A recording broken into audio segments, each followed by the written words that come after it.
Varus face because I'm like zoomed in. So you give up. Just highlight.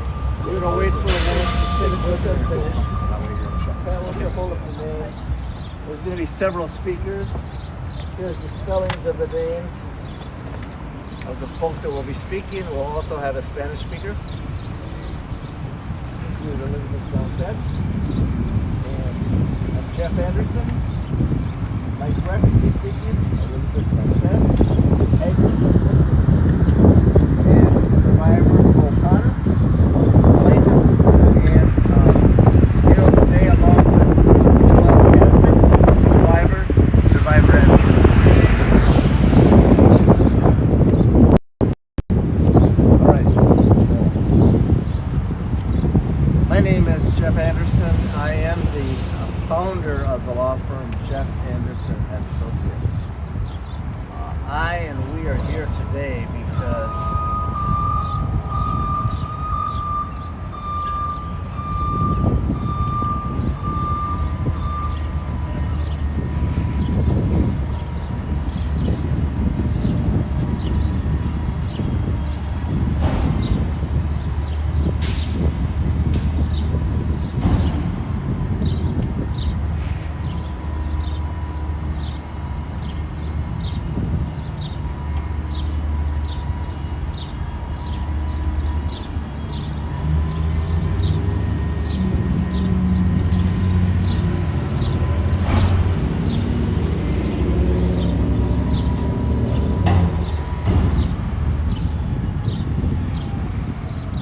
Audio's cleaner than you think. is it? All Yeah, right. don't you think, guys? Yeah, I think it'll be Okay, Yep.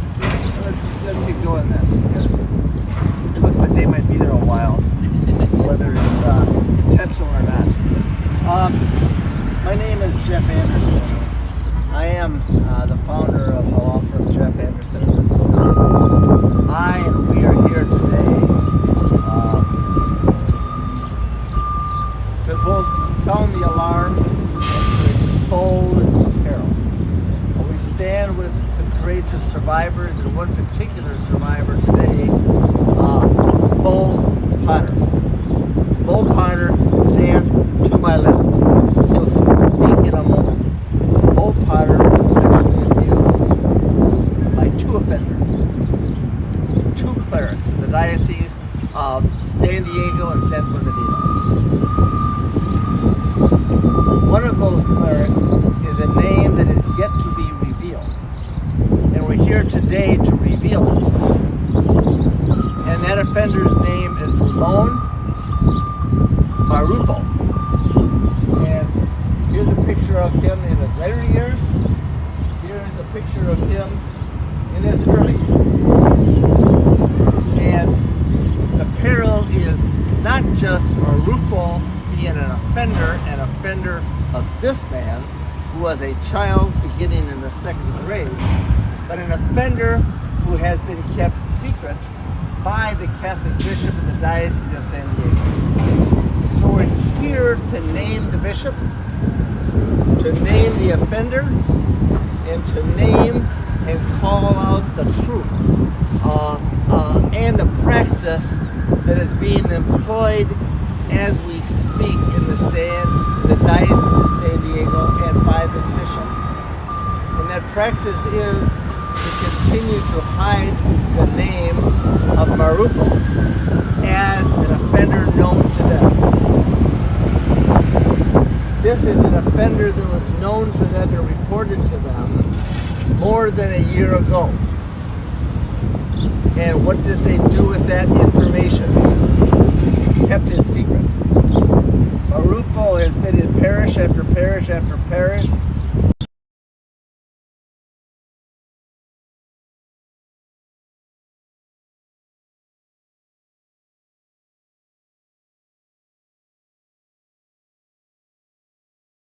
Victim.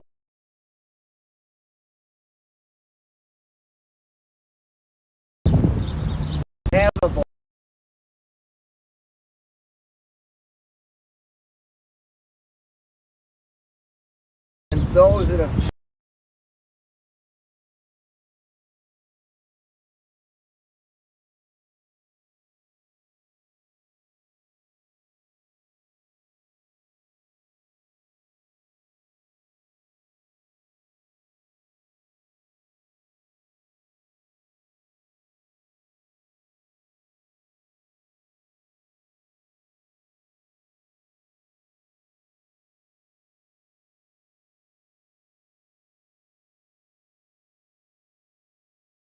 earlier who's already been.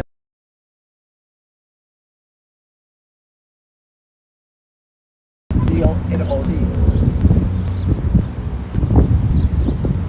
The message that Beau delivers today is one of urgency.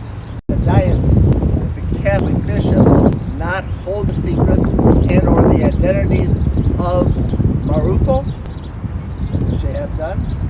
And it begs the question, how many more offenders are there known to the Catholic bishop of San Diego and San Bernardino, not revealed like Marufo? It also begs the question, how many more offenders like this, named in this suit, are still roaming the landscape? And so I'd like to first just say to Beau Potter, our deepest gratitude to you for your courage and your willingness to stand for your truth and expose this peril, and introduce yourself. Thank you, Jeff. My name is Beau Potter, and I'm here today because I want other victims of sexual abuse to know that I was sexually abused by Father Ramon Marufo from the time I was in second grade up until the time I was probably 13 years old. I hold a picture right here of myself at age 11 and Father Ramon, that there's incidents where he was molesting me, continued to happen over and over again, up until the time I was probably in 8th grade. And it's important that I'm here so other victims know that they can have a voice, they can come forward, there is a way out, there is a way to recover from this, painful though it may be. I really think it's important that these bishops hold Father Ramon Marufo accountable so he doesn't do this to another child. I don't want any more children to be hurt and to suffer the pain and agony that I suffered through my young life and into adulthood. This is something that can be stopped, and it needs to stop with bishops calling out the truth. Later in my life, I was abused by Father Donat, and that was while I was in high school. And he continued to abuse me for my 4 years of high school. So I beg of these bishops, please, please, please hold these men accountable. In particular, Ramon Marufo, who I understand has had other complaints against him, but these bishops continue to do nothing to prevent this. I want children to be safe, and I don't want them to go through what I went through. Beau Potter, you filed this lawsuit today publicly, and you chose to use your name. You did not have to. You could have used a John Doe alias here. Why did you choose to use your name in filing this very public lawsuit and stand with us today? I chose to use my name because it's important that I'm not hiding behind an alias, that I'm here to say that even if you don't use your real name, that you can come forward, and there are people here to help you. And it's important my name gets out there because I also want these perpetrators to know the pain they caused me and the destruction they did to my life. And also, you mentioned that you caused further pain by the bishop's choice, the bishop's decision not to disclose Marufo's name, knowing that this had been reported to them earlier. And that's making it harder for you to even deal with what you were given and what was done to you, right? That's correct. Beau, how old are you? I'm 54. You carried this secret and didn't disclose the abuse by these priests until you were how old? It's probably about 2.5 years ago. So for over 50, almost 45 years, you carried this secret.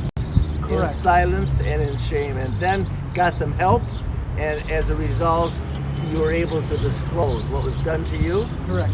And that's what makes you stand with us today. Yes. Beau Potter, we just want to express to you our deep gratitude for your courage, and to every survivor that shares the secret and the shame and comes forward.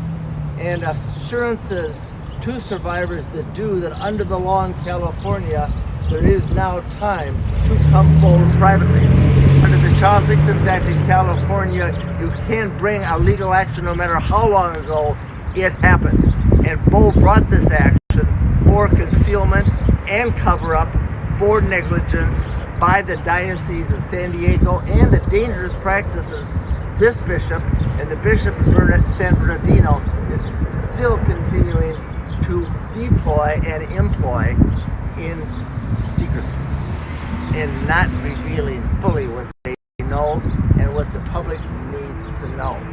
So our gratitude to you, every survivor that stands with us today, and every survivor advocate, and to the legislature and Lorena Gonzalez, who championed the law that gives Beau Potter and the other survivors in California the chance to sue, the chance to take a legal action, the chance to have their voice to be believed, the chance to have the courthouse doors open, the chance to hold offenders and those that are complicit in the crimes accountable, the chance for truth to be known, and what?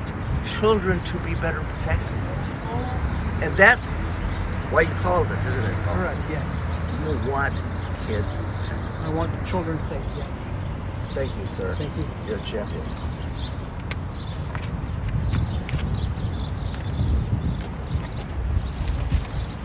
Hold on, Father, come here. My name is Mike Reck. I'm one of the attorneys who represents Beau Potter, along with hundreds of other survivors of clerical sexual abuse here in San Diego, in the Diocese of San Bernardino, and throughout California. What is happening now with the lawsuit filed by this man is a call for accountability and for child safety in California, the likes of which has never happened before.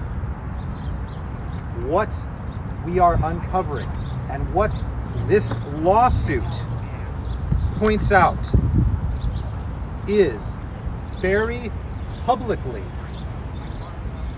the allegation that this bishop, that church officials in this building and buildings throughout San Diego have been aware of allegations against Father Marufo for more than a year.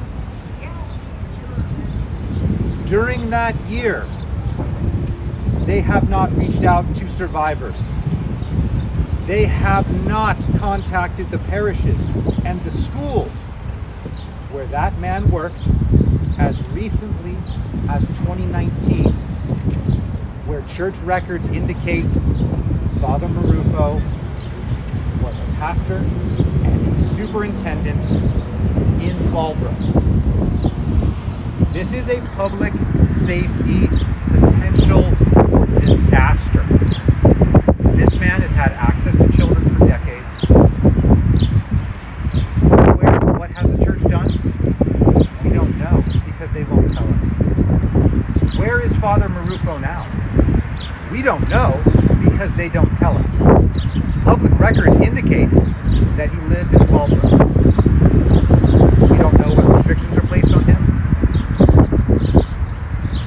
This is an example, under the Child Victims Act, of how a diocese who refuses to do the right thing is forced to do the right thing. Because brave survivors, like this man, tell them that this is enough, we must stop the cover-up, and we must disclose what church officials knew and when they knew it. Compounding the public safety nightmare is the fact that both of the offenders named in this lawsuit are still alive. According to public records, Father Marufo is living in Fallbrook. According to public records, Father Donat appears to be living in Torrance. Neither one, as far as all of our research has entailed and uncovered, has been subject to criminal prosecution yet. We, through this lawsuit filed in San Diego court, call upon church officials to finally do the right thing, put the safety of children above all else.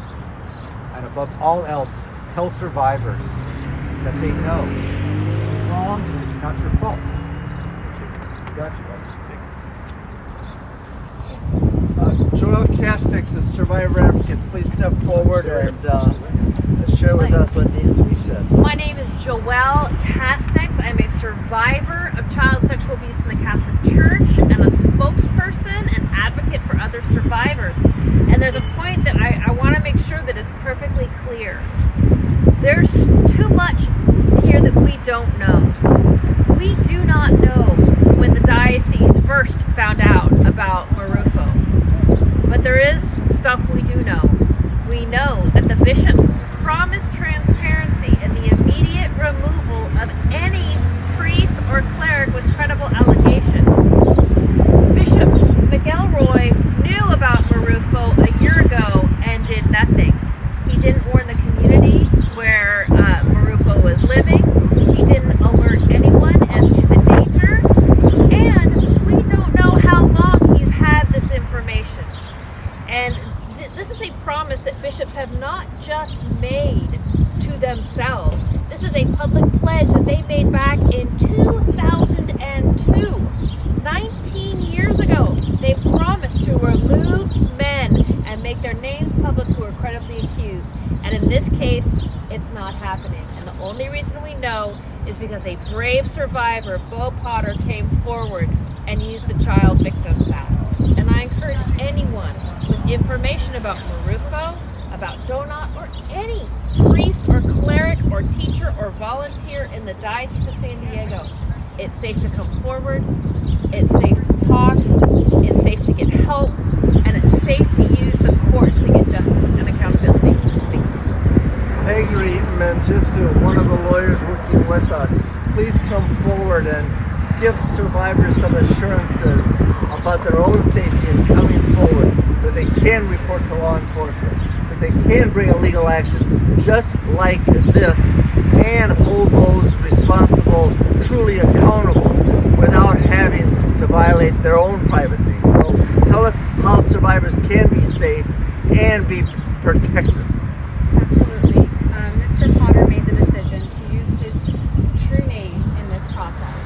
However, we understand that survivors are on their own individual journeys, and they are able to come forward anonymously and continue with this process if they choose, or they can use their true name, and that decision is for each survivor to make. We also know that this is a grave problem across the board, but particularly in the Hispanic and Latino community.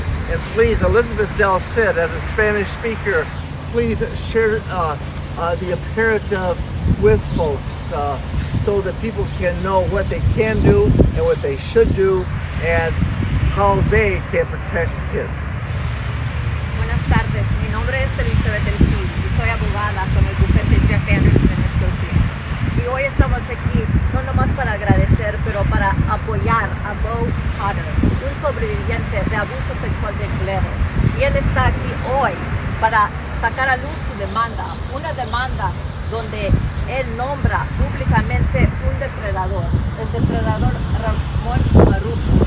Y es alguien que la diócesis de San Diego y de San Bernardino hasta hoy no ha dado su nombre públicamente. Pero este sobreviviente hoy está sacando su poder para empoderar a otros sobrevivientes, para que ellos puedan saber que ellos tienen el derecho, tienen la responsabilidad, tienen el interés y el poder para nombrar a depredadores que están dentro de la Iglesia Católica. En este caso, Beau Potter puso su nombre públicamente, pero eso no es necesario. Un sobreviviente de abuso sexual del clero puede traer su caso, su demanda civil, en una manera anónima, confidencial, y guardar su privacidad. Eso es muy importante de reconocer, porque bajo la nueva ley AB 218, que es la ley para víctimas infantiles, hay sobrevivientes, no importando cuántos años tengan hoy, que si han sido abusados de niños, pueden traer su demanda hoy, pueden traerla en la corte civil, lo pueden hacer anónimo y pueden recuperar su poder, pueden recuperar los derechos que le quitaron cuando un depredador abusó de ellos. Gracias. Gracias.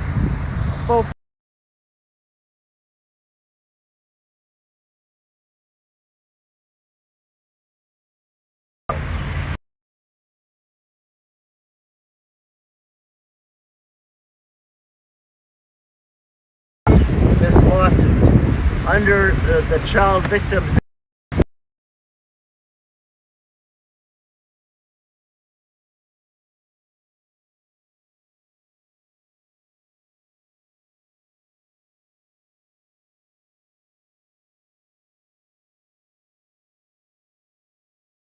that violated you, and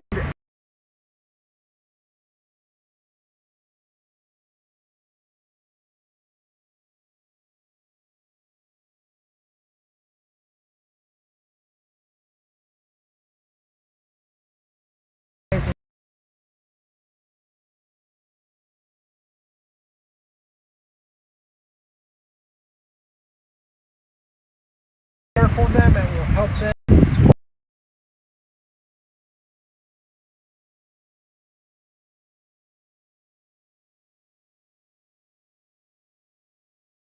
But it's a very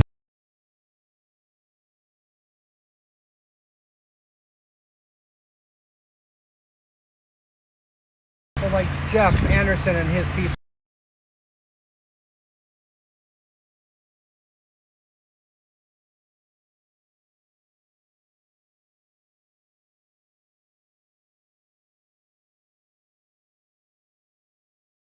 that you feel like you have by sharing this secret.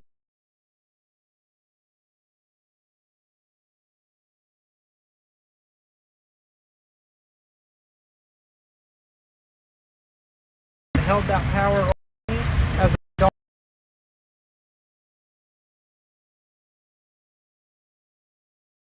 The power belongs to me, and I can recover from this and hopefully help other people recover from this.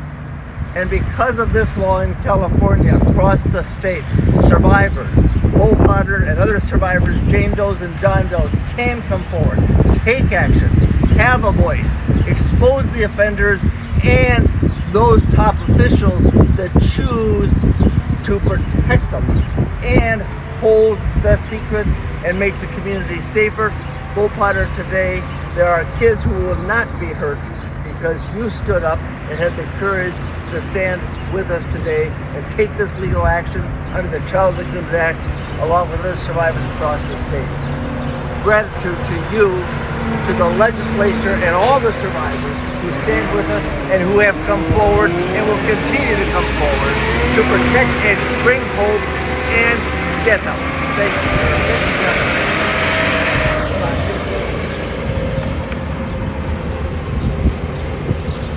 So some specific details, just in case you guys want them. The lawsuit is publicly filed. It's in the packet that you guys have been provided with. The details of the abuse, as far as years and locations, are by Father Ramon Marufo in Rialto during the years of 1974 until 1980. The abuse by perpetrator number 2, Father Donat, is from 1982 until 1986 at Aquinas High School. And their assignment histories for each year by year where these 2 alleged perpetrators are assigned are in the package that you guys have. Thank you very much. You know, we do also urge survivors not only just to come forward to report to law enforcement, but we urge witnesses to come forward, report to law enforcement. Both these offenders were in a dozen parishes between themselves. There are employees that saw, know, or heard things. We also know that every single survivor we assisted reporting to law enforcement so that these people can ultimately be prosecuted. We also need to have whistleblowers come forward. We also have sent a letter to the Attorney General identifying all the offenders known to us, protected by the Catholic bishops past and present across this state. So it is time. It's time for action, it's time for truth, and it's time for survivors to have the chance to be believed and to do something to protect other kids, and we're grateful for the chance and the law that gives survivors this chance. Thank you all.